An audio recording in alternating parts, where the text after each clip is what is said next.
الله ربي والإسلام ديني ومحمدا رسول الله.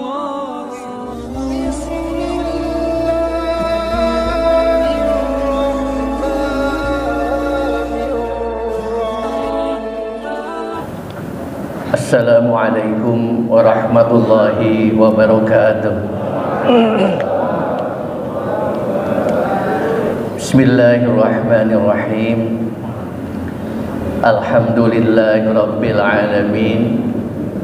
Wassalatu wassalamu ala ashrafil anbiya'i wal mursalin Sayyidina wa maulana Muhammadin wa ala alihi wa sahbihi ajma'in, amma ba'du. Faqad qala Allah ta'ala fil Qur'anil Karim, a'udzu billahi minasy syaithanir rajim. Bismillahirrahmanirrahim. Kuntum khaira ummatin ukhrijat lin-nas ta'muruna bil ma'rufi wa tanhauna 'anil munkari wa tu'minuna billah. Walau amana ahlul kitabi lakana khairan lahum minhumul mu'minuna wa aktsaruhumul fasiqun. Shadaqallahul azim. Yang sama-sama kita hormati segenap para alim ulama, para kiai, para asatizah yang hari ini cukup banyak yang hadir. Wabil khusus Ketua Umum Forum Komunikasi Masjid dan Mushola Jakarta Barat dan Selatan, Al-Ustaz Ki Haji Ahmad Jabil LC, Ketua DKM Masjid Al-Insan Al-Ustaz Bapak Ari Kuncoro, penceramah kita Al-Ustaz Dr. Andes Haji Ahmad Yani, Al-Ustaz Ki Haji Yusri HK SPDI, juga hadir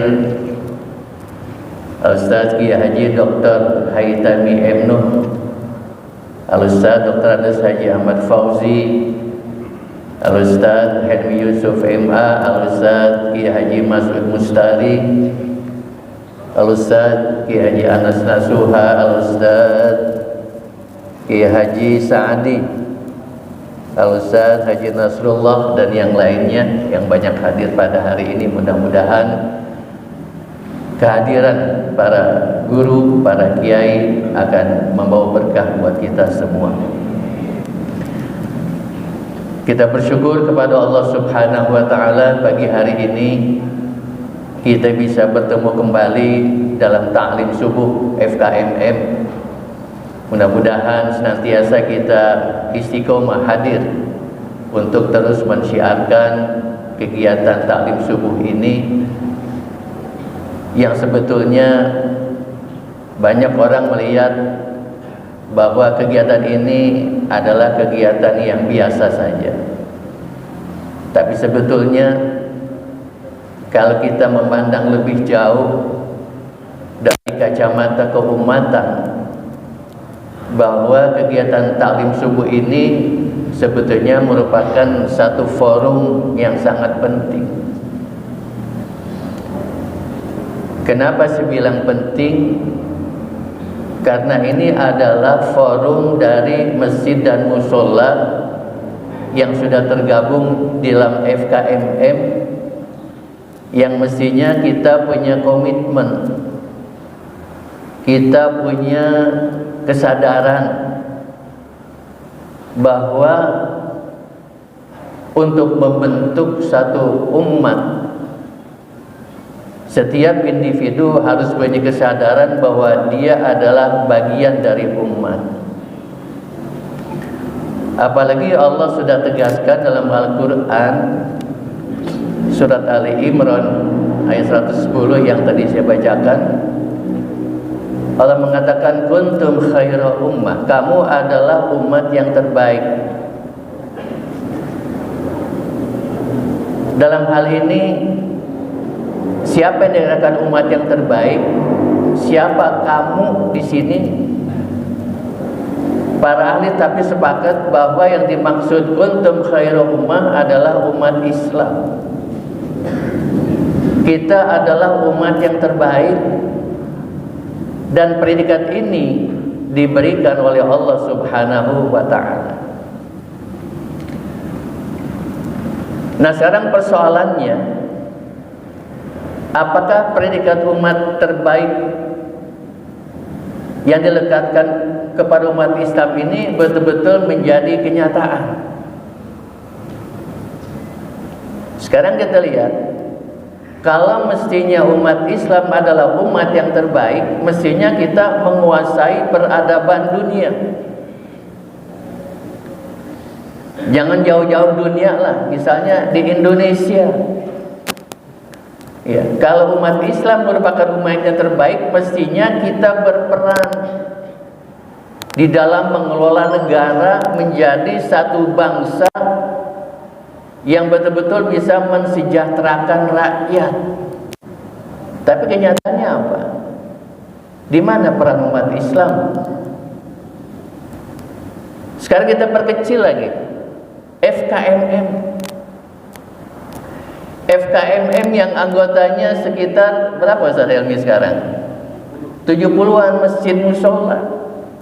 Ini sudah sering kita sampaikan, dari 70 anggota masjid dan musola dalam FKMM, di dalam setiap taklim subuh kita lihat berapa jumlah yang hadir. Ini menjadi introspeksi mesti buat kita, otokritik buat kita. Kenapa bisa terjadi demikian? Dulu pernah Dr. Kiai Hayatami mengatakan, masjid 10 orang aja, musola 10 orang aja, kalau kali 70 berapa? 700.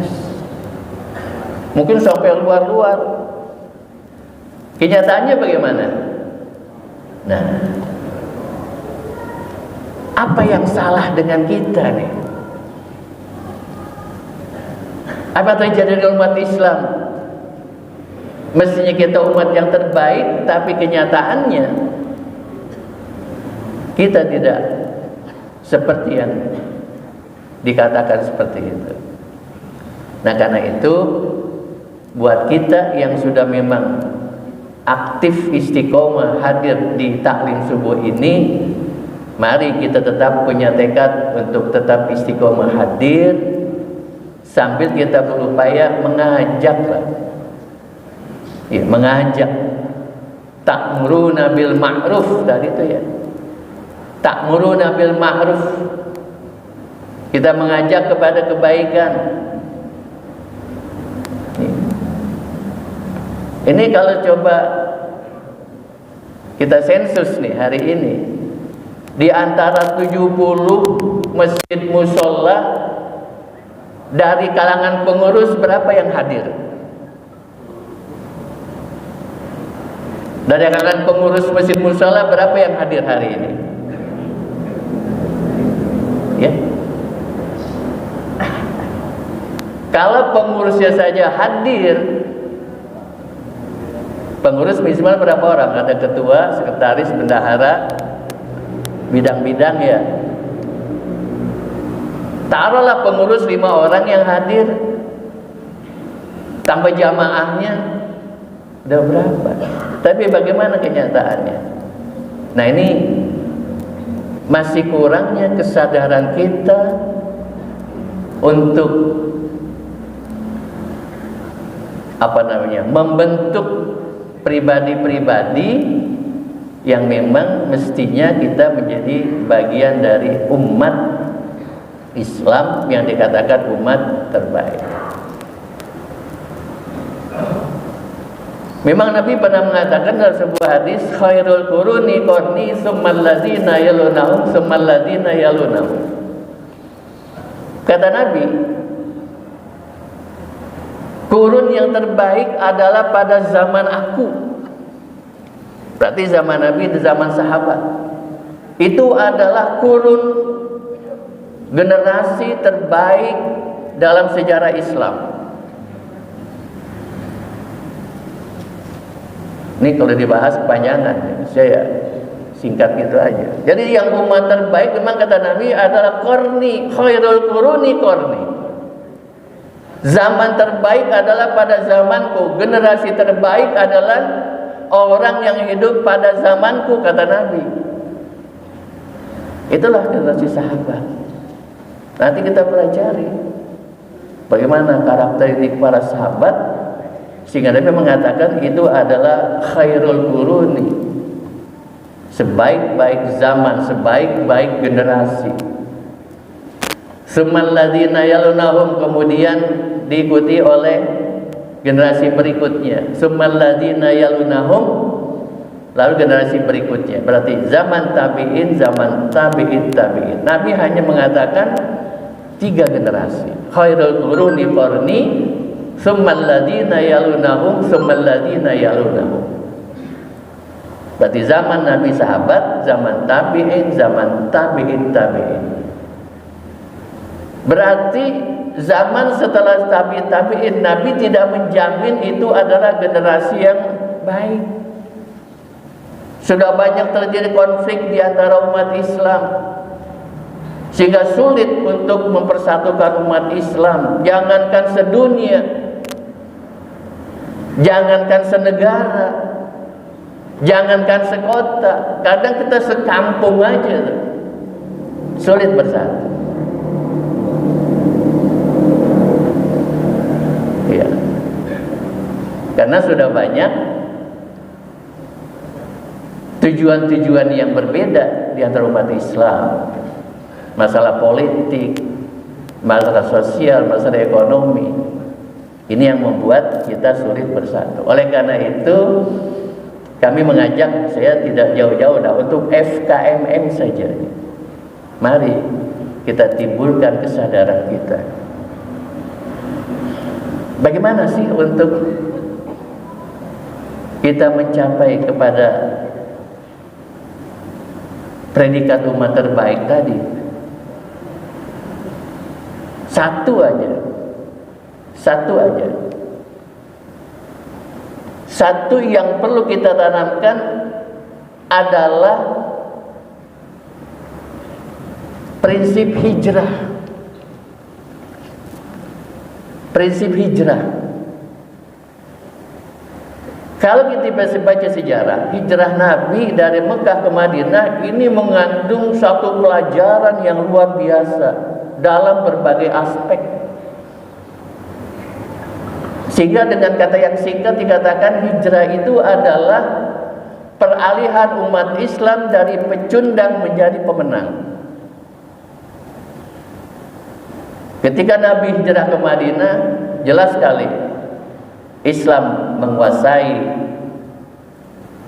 secara teritorial, bahkan nanti secara peradaban. Kenapa orang-orang kafir Quraisy mencegah Nabi buat hijrah? Karena mereka tahu ketika umat Islam akan pindah ke Madinah, Islam akan bersinar,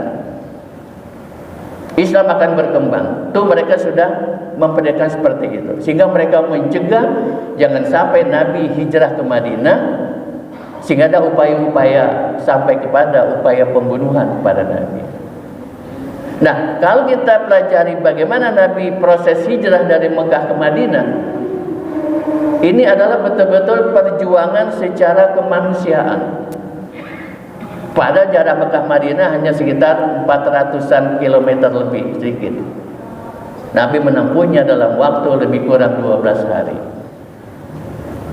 Isra Mi'raj yang jadi luar biasa, Nabi hanya menempuhnya sebagian malam. Itu urusan Allah. Tapi hijrah, nanti ini penting kita pelajari bagaimana proses hijrah. Di situ ada pelajaran tentang manajemen. Di situ ada pelajaran bagaimana mengelola sumber daya manusia. Nah, sekarang hijrah buat kita adalah di antaranya adalah al-muhajiru man hajara manahallahu anhu. Orang yang disebut hijrah itu adalah manahallahu Man hajara mana Allah, orang yang meninggalkan hal-hal yang dilarang oleh Allah. Meninggalkan hal-hal yang dilarang.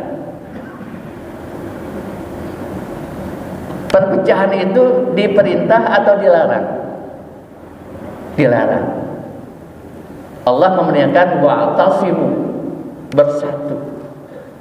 Berarti perpecahan adalah sesuatu yang dilarang. Konflik di antara kita ada hal yang kurang berarti adalah itu yang dilarang. Kalau beda pendapat itu beda. Ikhtilaf. Ya, itu beda. Tapi kalau sudah terjadi konflik, ini yang dilarang oleh Allah. Nah, kita sering terjadi konflik. Kadang beda pendapat dianggap sudah jadi musuh, sehingga konflik nggak bakal ketemu satu sama lain. Nah, jadi kita pahami konsep hijrah yang intinya saja. Mari kita tinggalkan hal-hal yang dilarang oleh Allah. Kita kerjakan yang diperintah oleh Allah. Kita dari FKMM sudah mengajak nih lewat undangan, ada taklim. Ada undangan taklim subuh. Sepanjang kita tahu, maka kita usahakan untuk hadir. Bukan sebatas itu, kita ajak. Walaupun bapak-bapak bukan sebagai pengurus, tapi berusaha mengajak teman-teman untuk hadir di forum ini. Mudah-mudahan dengan kesadaran seperti ini, insya Allah taklim subuh kita akan tambah syiar, akan tambah kuat, akan tambah kelihatan tuh gregetnya FKMM. Ya. Dulu kadang-kadang pernah sampai 300-400 orang yang hadir ya. Tapi belakangan kelihatannya agak menurun. Nah, mari kami mengajak ya, kami mengajak mudah-mudahan para bapak sekalian untuk kesempatan yang akan datang, selama tidak ada halangan-halangan yang memang tidak memungkinkan, ya mari kita hadir. Ya, guru-guru kita lihat ini, yang istiqomah hadir. Ya. Guru kita hadir, masa kita sebagai jemaah masih malas-malasan. Mudah-mudahan ini sekedar untuk membangkitkan saja ya. Mudah-mudahan di kesempatan datang, selama kita tidak punya halangan yang memang betul-betul menghalangi kita, mari kita hadir untuk terus meramaikan dan menyiarkan taklim subuh FKMM. Demikian barangkali yang dapat kami sampaikan mewakili Ketua Umum, mestinya Pak Ki Jamil yang bicara hari ini, tapi tiba-tiba saya yang diminta mewakili. Semoga apa yang saya sampaikan ini bisa membuat kita lebih menyadari lagi fungsi kita sebagai anggota FKMM. Ya, mari kita terus meramaikan kegiatan FKMM yang memang sementara ini baru hanya fokus kepada taklim subuhnya, belum kepada kegiatan-kegiatan yang lain. Jadi antaranya karena memang terkendala masalah pendanaan. Ini pun juga mestinya para pengurus menyadari ya kewajiban untuk iuran, karena ini bagaimanapun kegiatan kita akan bisa berjalan dengan lancar kalau didukung oleh dana yang cukup. Mudah-mudahan bisa didengar oleh para pengurus masjid mushola, sehingga pendanaan kita akan bisa membiayai program-program yang akan kita laksanakan. Demikian yang saya sampaikan, lebih kurang mohon maaf. Hadanallahu wa iyyakum ajmain. Wassalamualaikum warahmatullahi wabarakatuh.